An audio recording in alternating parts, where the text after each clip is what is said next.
Hello, nak tanya, kalau kita nak beli emas tu, perlu ikut masa sesuai ke? Ataupun boleh je konsisten simpan 100-200 setiap bulan? Bagus sangat soalan ni. Jadi kalau tuan-puan nak tahu macam mana nak simpan dengan Babigo ni, boleh save video saya dulu sebagai rujukan pada masa akan datang. Bagi yang belum tahu lagi, dekat Babigo ni, kita ada akaun GAP Gold Accumulation Program di mana tuan-puan boleh menabur emas dengan serendah RM100. Akaun Gap ni sama je macam konsep akaun bank. Akaun bank kita simpan duit, dekat akaun Gap ni kita simpan emas.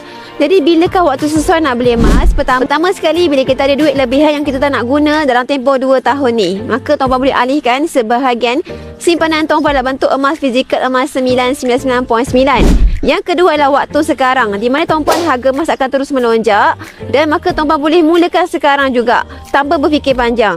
Pesan guru saya, bukan tunggu baru nak beli. Belilah dulu dan tengok harga emas akan melonjak lagi tinggi. Mana lebih sesuai? Nak beli banyak terus ke nak beli sikit-sikit? Maka saranan saya, ada duit lebih terus alihkan dalam bentuk emas fizikal lebih banyak. Tuan-puan boleh terus konsisten menabung RM100 ke RM200 sebulan macam biasa. Sebab apa tuan-puan, kita bukan nak beli emas 100 gram saja, kita akan terus menabung sampai capai matlamat kita yang berbeza-beza. Jadi bagi siapa nak belajar ilmu emas dengan cara paling mudah, murah dan patuh syariah, boleh rujuk pin video saya dan saya akan bantu tuan-puan sampai kaya.